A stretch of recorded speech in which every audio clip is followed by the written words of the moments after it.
Hola chicos, ¿qué tal? Eh, Vuelvo a reiterarle el pedido de que me disculpen por la tardanza en enviarle las clases. Lo que pasa es que con esta historia del COVID estamos sumamente ocupados de casa y la verdad que se me pasa el tiempo y como tengo que preparar las clases y bueno, entonces eh, les mando la clase de esta semana. Vamos a ver qué sale porque estoy extremadamente cansado ya hasta ahora. Pero bueno, a ver qué podemos decirle de nuevo. Eh, Espera un cachito.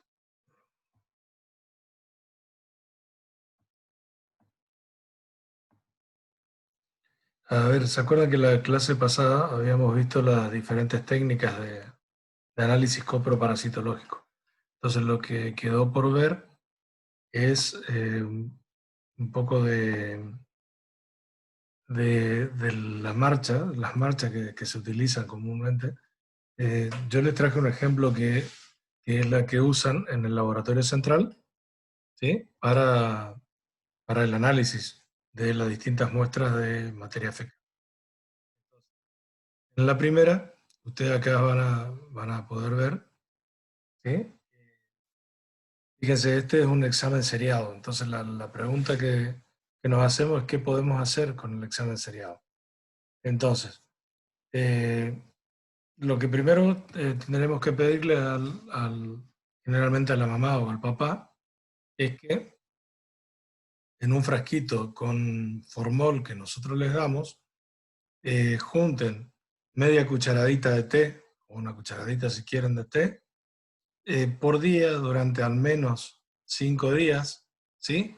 Si acaso las deposiciones no fueran continuas a lo largo de los días, por lo menos durante 5 días o 7 días las muestras que puedan juntar, siempre una por día, ¿estamos? No todas las veces que vaya de cuerpo de ese chiquito o ese individuo, porque también se pueden hacer en adultos, ¿no? Entonces, con esa materia fecal que va conservada en formol, que nos traen al laboratorio, entonces yo procedo a hacer una batería puedo llegar a hacer una batería de cosas. Entonces, primero que, antes que nada, el examen macroscópico. Por lo tanto, para ver el aspecto, si por ahí identifico que pueda tener sangre, pus o mucus, ¿sí? Y si veo también la presencia de parásitos adultos o resto de ellos. Por ejemplo, que vea lombrices, ¿sí? Asilostoma, eh, funcionarias en general, también las larvas del Oxyurus, ¿sí? Y entonces, por ejemplo, eso podría identificar, o las prolótides de la tenia, como dice el gráfico. Entonces, ahí ya sería un primer pantallazo que me podría llegar a dar idea de qué estoy teniendo en esa muestra, ¿sí? Entonces, luego lo que hago es homogeneizar esa muestra con el formol que tiene ese frasquito que yo le di, que me trajo con la materia fecal dentro. Otra cosa, hay que decirle siempre a la señora o al papá que no conservan la heladera, no hace falta, ¿sí? Porque el formol es un fijador, entonces conservan las estructuras. Entonces, bueno, formol al 10% también, me estoy olvidando de varias cosas que seguramente ustedes ya saben. Entonces, para el microscópico, ¿qué es lo que hago?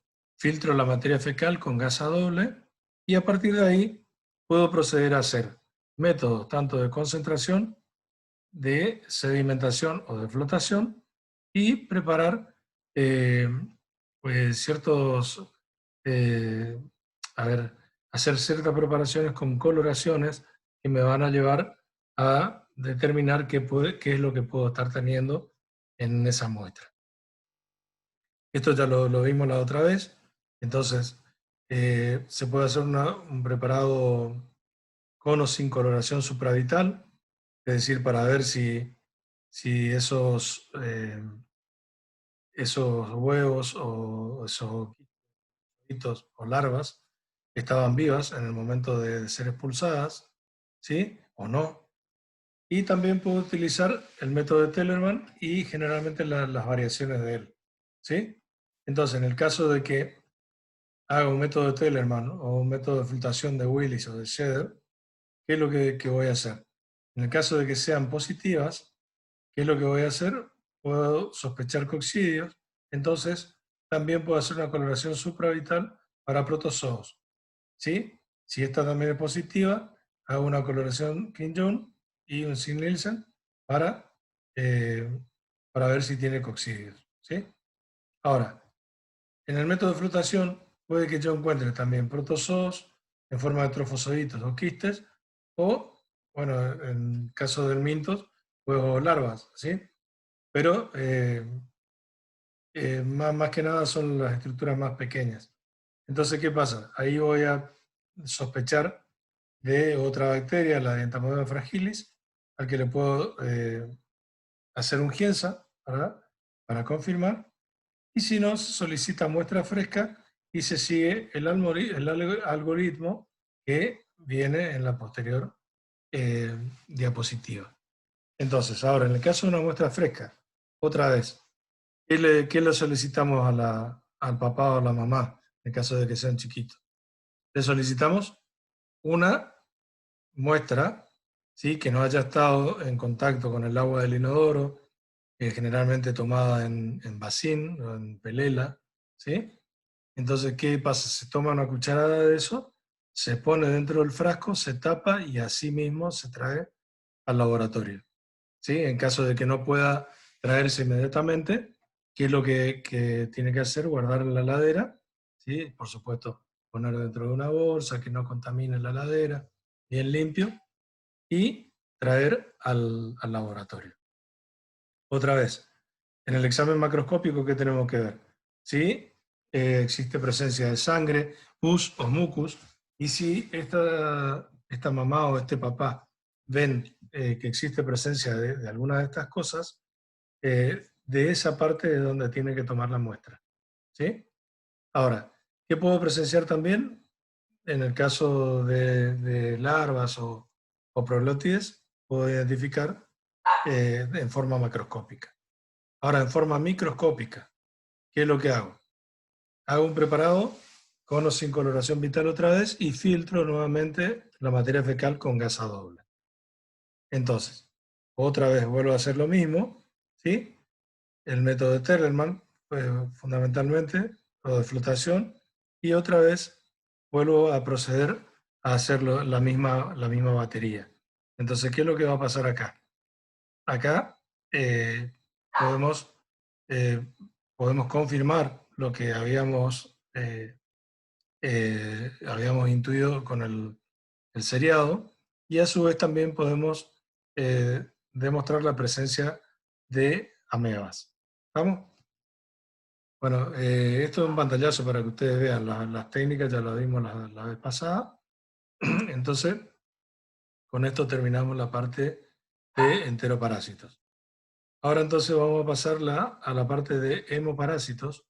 Vamos a ver un poco de generalidades, es decir, las características de este tipo de parásitos en forma general, los tipos principales, que serían el trypanosoma en sus dos versiones, la africana, la gambiense, y la americana, que sería el trypanosoma crucis, el plasmodium y las filarias. ¿Sí? Vamos a ver cómo se hace el estudio parasitológico de la sangre, el examen en fresco, ¿sí? Y con gota gruesa y algunas otras cosas más. Entonces, ¿qué características generales tienen? Lógicamente, si dice hemoparásitos, es que están en el torrente circulatorio. Pero en ese caso tendríamos que discernir si realmente son parásitos que en sentido estricto viven en la sangre, están en la sangre, ese es su medio, o que están en otros tejidos, ¿sí? O están haciendo un ciclo determinado y casualmente al hacer el ciclo me los encuentro en una toma de sangre. ¿Estamos? Entonces, ¿quiénes son los que son, son estrictos de sangre? Los plasmodios del paludismo, las babesias y los tripanosomas. Y entre los helmintos tenemos las filarias. ¿sí? Pero, vuelvo a repetirle, hay que tener cuidado cuando se encuentra de que no pertenezca a otra especie, ¿sí? Y que esté haciendo un ciclo o que esté siendo liberada de algún tejido. La infestación es casi siempre de vía parenteral, es decir, que parenteral se llama cuando la vía es distinta a la vía entérica, o sea, a la ingestión, ¿sí? Entonces, mediante transmisores que generalmente son de hábitos hematófagos, que significa que se alimentan de sangre, ¿sí? O utilizan la sangre para el desarrollo de su progenie. ¿Vamos? A ver, vamos a ver un poquito los mecanismos de transmisión y la relación que tiene con el ciclo biológico. Fíjense, por ejemplo, en el caso de los plasmodios, la inoculación se hace por esporozoitos. En el caso de la enfermedad del sueño, que es la enfermedad africana, y en la americana también, en forma de tripomastigote.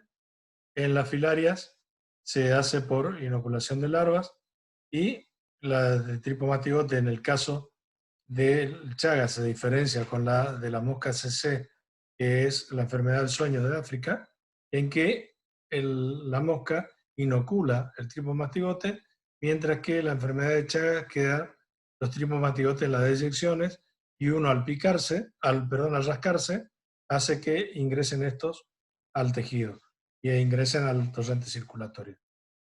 Entonces, ¿qué especies son las que transmiten? ¿Sí? En el caso de los plasmodios, el agente transmisor va a ser un mosquito, el anófeles. En el caso de la babesiosis, las garrapatas. En el caso de la enfermedad del sueño, las moscas CC, o también llamadas glosina. Y en las filarias tenemos varios, ¿sí? Los Chrysops, Simulium, Ansonia, Culex y Anopheles, perdón. Y en el caso de la enfermedad de Chagas, tenemos varios transmisores, ¿sí? Que son hemípteros de la familia Reduvidae, como el Rhodiola prolixus, por ejemplo, fundamentalmente en Brasil, y el Pastrongylum megistus también. Y en nuestro caso sería lo que comúnmente conocemos como vinchuca, ¿sí? O Triatoma infestans. ¿Vamos? Entonces, eh, a ver, en la tripanosomiasis africana, ¿cuáles son los agentes transmisores? El Trypanosoma brucei, gambiense o rhodesiense, ¿sí? Y en la americana, enfermedad de Chagas, el Trypanosoma cruzi, perdón. Entonces, fíjense la diferencia que existe entre la incidencia que tiene la tripanosomiasis americana, es transmitida por el Trypanosoma cruzi, una incidencia de 20 millones de individuos y una mortalidad de 60.000 casos al año. ¿Tá? La distribución geográfica generalmente se desarrolla en, en hábitats en donde no hace mucho frío, ¿sí? Y así va desde las regiones, abarca desde más o menos Buenos Aires para arriba, ¿sí? Hasta México, ¿sí? Pasando por América Central y otras regiones de América del Sur. También está asociada a la pobreza esta enfermedad, y tiene que ver mucho con eh, las condiciones que tenga la vivienda, ¿sí? Sobre todo aquellas viviendas que son de barro, y también a vivir en el medio rural o semirural. ¿Vamos? Este es un pantallazo para que vean. Esto no es tan así, porque acá, desde más o menos donde termina Buenos Aires, o la mitad de Buenos Aires, si quieren, para arriba, ahí sí hay transmisión generalmente hasta México. Así que esa foto no es del todo correcta. Ahora, con respecto a la tripanosomiasis africana, dijimos que era transmitida por el Trypanosoma brucei, ¿sí? El gambiense o rhodesiense. La incidencia son de 100.000 nuevos casos al año, ¿sí? Fíjense la tripanosomiasis americana de 20 millones.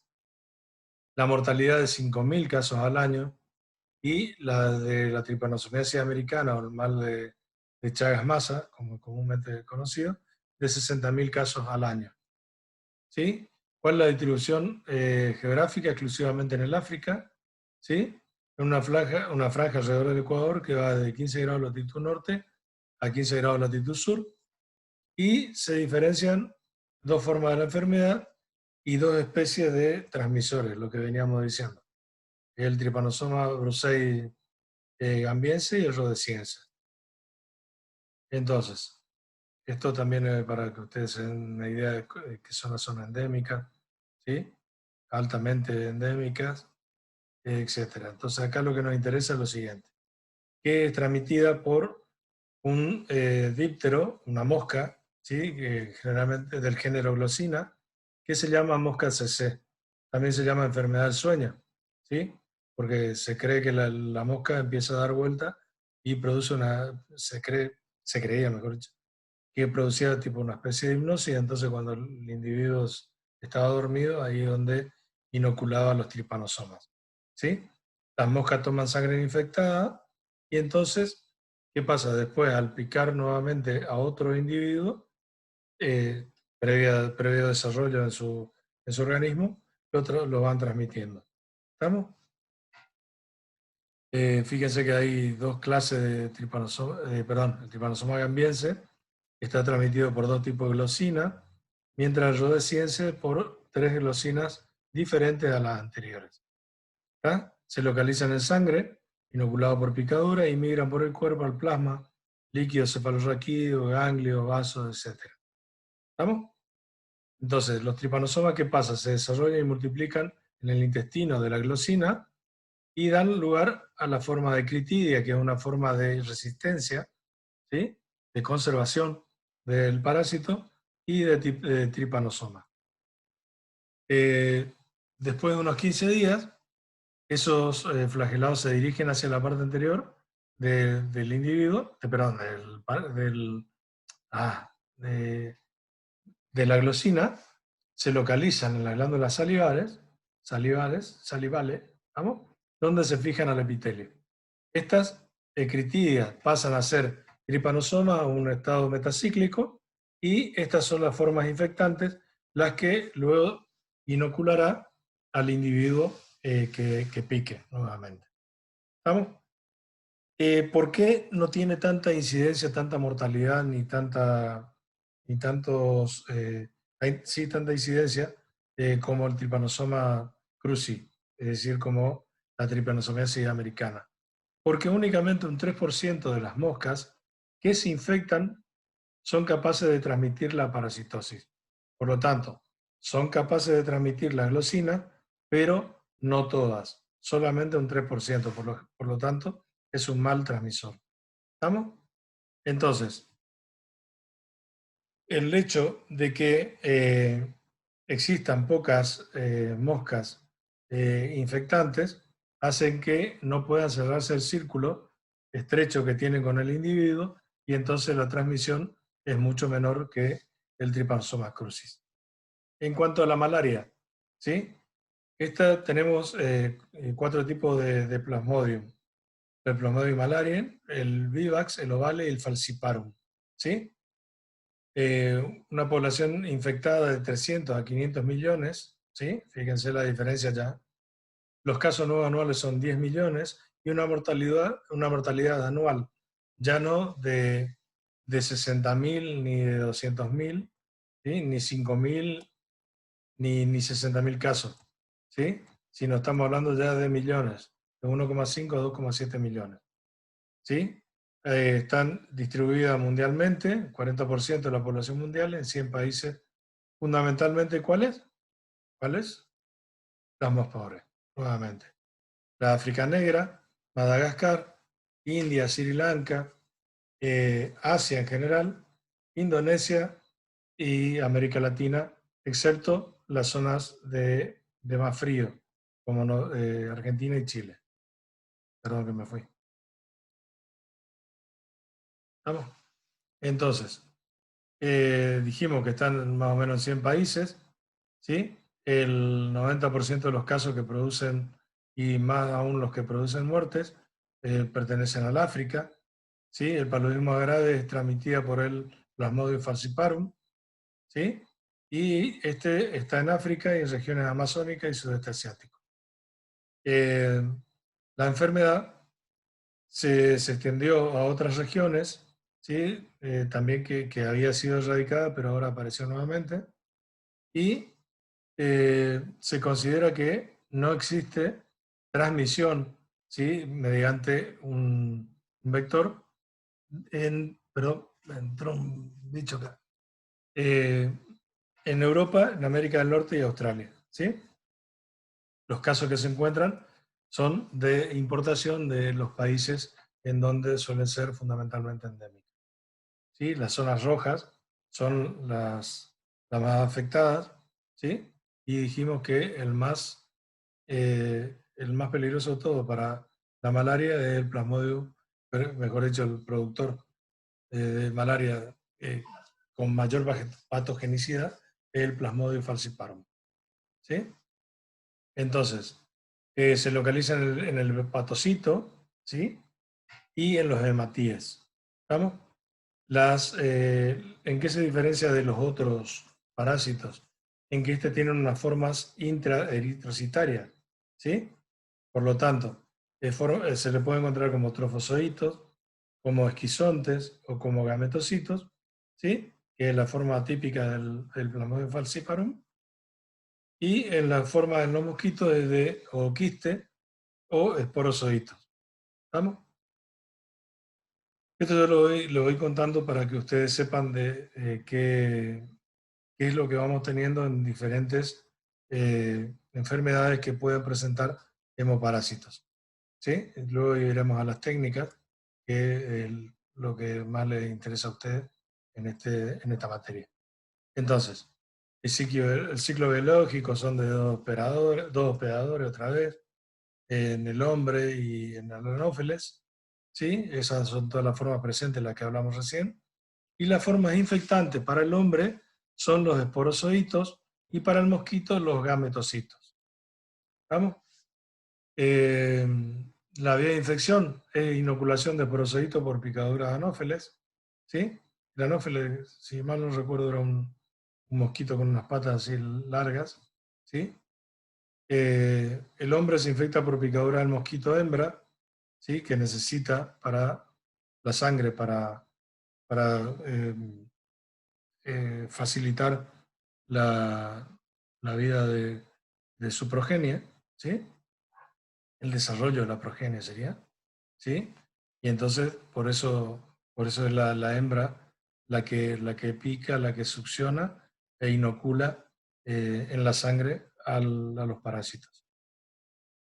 A ver, en cuanto al examen parasitológico de la sangre, acá van a ver que yo le pasé bastante de largo al Chagas. Vamos a ver si podemos ver una clase que sea de Chagas solamente. Entonces, el examen parasitológico de la sangre es la muestra más estudiada después de las heces, ¿sí? Estamos hablando de examen parasitológico, ¿eh? No examen rutinario. ¿Sí? La presencia de parásitos es más dificultosa de hallarse que en materia fecal, ¿sí? Los métodos que se utilizan son de extensión fina, el de la gota gruesa, ¿sí? O gota espesa también le dicen, y otras posibilidades es que se los pilla los parásitos en un examen fresco. Por lo tanto, hasta es posible que en algunos casos se los pille en plena movilidad, por ejemplo, en los trypanosomas. La extensión fina es un frotis común como el que hacen ustedes en un hemograma, ¿sí? ¿Para qué? Para que las células sanguíneas se dispongan en forma plana a la superficie del vidrio y sean fácilmente observables. ¿Ah? Y lo que dice abajo es redundante con esto, ¿no? Que las células, o sea, los glóbulos rojos no se amontonen, ¿sí? Y que su espesor no separe una célula. Eh, a ver, ¿qué es lo que tenemos que hacer? Tenemos que fijarnos en los hematíes y ver si en su interior tienen parásitos sanguíneos. ¿Está? La principal limitación es la escasa cantidad que podemos estudiar de sangre, ya que tenemos una volemia de 5 a 6 litros y nosotros, en el mejor de los casos, para hacer un estudio de esto, estamos teniendo 2, 5 o 10 mililitros quizás. Pero lo que vamos a ver en un frotis fino es simplemente una gota. ¿Estamos? Entonces, supóngase que le ponemos 2 gotas, son 100 microlitros. Entonces, una muestra muy pequeña con respecto a lo que puede utilizarse en otro tipo de estudios. El de la gota gruesa. ¿Cuál es el principio de la gota gruesa? Lógicamente, aumentar el volumen, ¿sí? Para poder ver o aumentar las probabilidades de observar a esos parásitos, ¿sí? Entonces, ¿qué es lo que se hace? Se aplica varias gotas, ¿sí? De sangre antes de hacer la extensión. Después se extiende sobre un área y no se fija, mejor dicho, lo que se hace primero es someter a un lisado los hematíes. Por lo tanto, se produce después la desemoglobinización, ¿tá? Y bueno, y entonces, ¿qué pasa? Cuando se rompen los hematíes, se libera la hemoglobina y también se liberan todo lo que esté dentro del glóbulo rojo, incluidos los parásitos. ¿Estamos? Es un método bastante usado, ¿sí? Para ver parasitemias que puedan estar en estado agudo, más que nada. ¿Sí? ¿Qué precauciones tenemos que tener? Que el portaobjeto esté bien desengrasado, ¿sí? Para que se pueda desplazar a lo largo del portaobjeto la muestra, que la sangre sea fresca, ¿sí? Puede ser punción de dedo, punción del lóbulo de la oreja, se usa mucho. La punción venosa, ¿sí? De realización, esa es la mejor y la menos cruenta, quizás, pero por ahí es mejor utilizar una punción del lóbulo de oreja eh, o de dedo, ¿sí? Luego entonces se hace la extensión, se seca y se hace la fijación o la tinción directamente.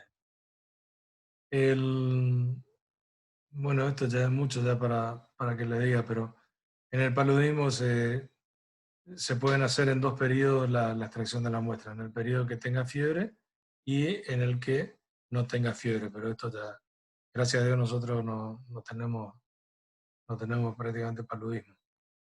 La coloración de Meirunga algiensa, ¿sí? Esta es una coloración que ustedes van a ver en hematología, ¿sí?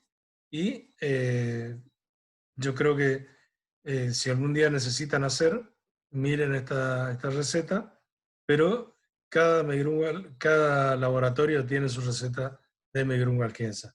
Entonces, esto para que ustedes sepan, ¿sí? Como ustedes ya saben, se cubre la extensión con unas gotas de Meirunga, después se deja unos minutos, ¿sí? Algunos no lavan, otros sí lavan, algunos dejan 3 minutos, otros dejan 5, algunos lavan con agua de la canilla, otros lavan con agua a un pH determinado, ¿sí? Después, ¿qué es lo que hacen? Dejan el agua, tiran el líquido y le agregan la solución de Gienza.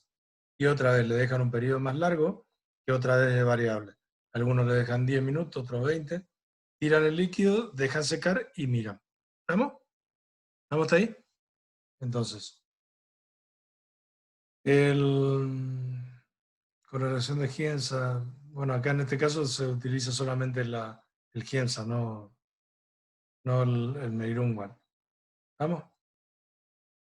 Bueno, creo que, chicos, por hoy, creo que esto es lo que